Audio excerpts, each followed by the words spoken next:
ಅಂತ ಹೇಳ್ತಾ ಇದ್ದಾರೆ, ಏನ್ ಹೇಳ್ತಾರೆ ಸರ್? ಸಂಪೂರ್ಣವಾಗಿ ನಾನು ಎಲ್ಲ ಈ ಒಂದು ಏನು ಈ ಹುನ್ನಾರ ನಡೀತಾ ಇದೆ, ಈ ಸರ್ಕಾರವನ್ನ ನೇರವಾಗಿ ನಾನು ಹೊಣೆಯನ್ನ ಮಾಡ್ತೀನಿ ಸರ್. ಯಾಕೆಂತಂದ್ರೆ ಕನ್ನಡ ಪರವಾದಂತ ಹೋರಾಟಗಾರನ ಬಹಳ ಕೀಳಾಗಿ ನಡೆಸ್ಕೊಳ್ಳುವಂತ ಈ ಸರ್ಕಾರ ಏನಿದೆ, ನಮ್ಮೆಲ್ರಿಗೂ ಬಹಳನೇ ನಾವು ಬೇಸತ್ತು ಹೋಗಿದೀವಿ. ಇಡೀ ಕರ್ನಾಟಕ ರಕ್ಷಣಾ ವೇದಿಕೆ ಇವತ್ತು ನಾವು ಕನ್ನಡಕ್ಕಾಗಿ ನಮ್ಮ ಕೈ ಎತ್ತಿದೀವಿ, ನಮ್ಮ ಕಣ್ಣೀರನ್ನ ಒರೆಸುವಂತ ಕೈಗಳು ಇವತ್ತು ಜೈಲಲ್ಲಿದೆ ಸರ್. ನಮ್ಮೆಲ್ರಿಗೂ ತುಂಬಾನೇ ಬೇಜಾರಾಗ್ತಿದೆ. ಯಾಕೆಂದ್ರೆ ನಾವು ನಿನ್ನೆ ಎಲ್ರು ನಿರೀಕ್ಷೆ ಮಾಡಿದ್ವಿ ಹೀಗೆ ನಾರಾಯಣಗೌಡರು ಹೊರಗಡೆ ಬರ್ತಾರೆ ಅಂತ ಹೇಳಿ, ಅದು ಕೂಡ ಆಗ್ಲಿಲ್ಲ. ಇವತ್ತು ಕೂಡ ಷಡ್ಯಂತ್ರವನ್ನ ಮಾಡಿ ಅಲ್ಲಿ ಸೂರ್ಗೇಟ್ ಪೊಲೀಸ್ನವರು ಈಗಾಗಲೇ ಕಾಯ್ತಾ ಇರುವಂತದ್ದು ಎಲ್ಲರಲ್ಲೂ ನಮಗೆ ಬೇಸರ ತಂದಿದೆ. ಮುಂದಿನ ದಿನಗಳಲ್ಲಿ ಸರ್ ನಾವೆಲ್ಲರೂ ಒಂದು ಪ್ರಾದೇಶಿಕ ಪಕ್ಷವನ್ನ ಗಟ್ಟಿಯಾಗಿ ನಿಂತು ಕನ್ನಡ ಪರ ಹೋರಾಟಗಾರರು ಕಟ್ಟೋದ್ರಲ್ಲಿ ಯಶಸ್ವಿ ಆಗ್ತೀವಿ.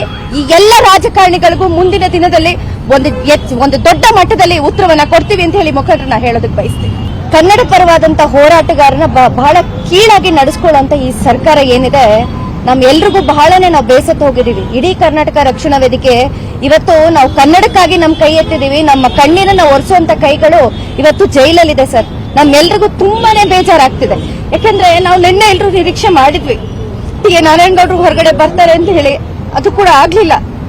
ಇವತ್ತು ಕೂಡ ಷಡ್ಯಂತ್ರವನ್ನ ಮಾಡಿ ಅಲ್ಲಿ ಸೂರ್ಗೇಟ್ ಪೊಲೀಸ್ನವರು ಈಗಾಗಲೇ ಕಾಯ್ತಾ ಇರುವಂತದ್ದು ಎಲ್ಲರಲ್ಲೂ ನಮಗೆ ಬೇಸರ ತಂದಿದೆ. ಮುಂದಿನ ದಿನಗಳಲ್ಲಿ ಸರ್ ನಾವೆಲ್ಲರೂ ಒಂದು ಪ್ರಾದೇಶಿಕ ಪಕ್ಷವನ್ನ ಗಟ್ಟಿಯಾಗಿ ನಿಂತು ಕನ್ನಡ ಪರ ಹೋರಾಟಗಾರರು ಕಟ್ಟೋದ್ರಲ್ಲಿ ಯಶಸ್ವಿ ಆಗ್ತೀವಿ. ಈ ಎಲ್ಲ ರಾಜಕಾರಣಿಗಳಿಗೂ ಮುಂದಿನ ದಿನದಲ್ಲಿ ಒಂದು ದೊಡ್ಡ ಮಟ್ಟದಲ್ಲಿ ಉತ್ತರವನ್ನ ಕೊಡ್ತೀವಿ ಅಂತ ಹೇಳಿ ಮುಖಂಡರನ್ನ ಹೇಳೋದಕ್ಕೆ ಬಯಸ್ತೀವಿ.